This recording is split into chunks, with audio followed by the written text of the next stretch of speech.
प्राण प्रतिष्ठार गोटे दिन पर एबे अयोध्या राम मंदिर को जाई दर्शन करि पारु नाहंती भक्त। कहीं असंभाल भिड़ जोगु ब्यारिगेट लगाई प्रवेश बंद करा जिबा सह रामललांको दर्शन को मध्य बंद करा जाइछि।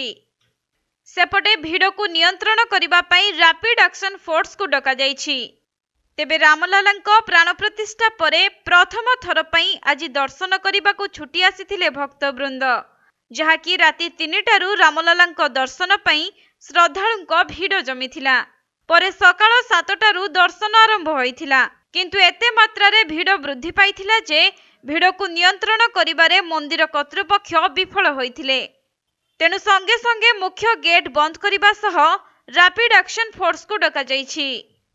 आ वर्तमान स्थिति एभली होइछि जे सुरक्षा कर्मी माने मध्य मंदिरर मेन गेट निकटरे पहुंची पारु नाहंती। अन्यपटे मंदिर भितरकू कोण नहीं प्रवेश करिवे एवं केउ जिनिस नेबा उपरे कटकणा जारी होइछि ताहाकू नहीं श्रद्धालु सेतेटा अवगत होई नथिले। एपरिकी अनेक श्रद्धालु मोबाइल और अन्य सामग्री नहीं दर्शन पई पहुंचीथिले। अन्यपटे अनेक श्रद्धालु आज बिना दर्शन रे ही फेरी जाइछंती। तेणु ट्रस्ट को वर्तमान ए समस्त दिगरे ध्यान देबाकू हेबो। केउ सबु सामग्री को नहीं मंदिर को जाई परिबे एवं केउ सबु सामग्री निषेध रहिछि ताहाकू नहीं मंदिर कमिटी पक्षरु सविशेष विवरणी प्रकाश करिबाकू हेबो।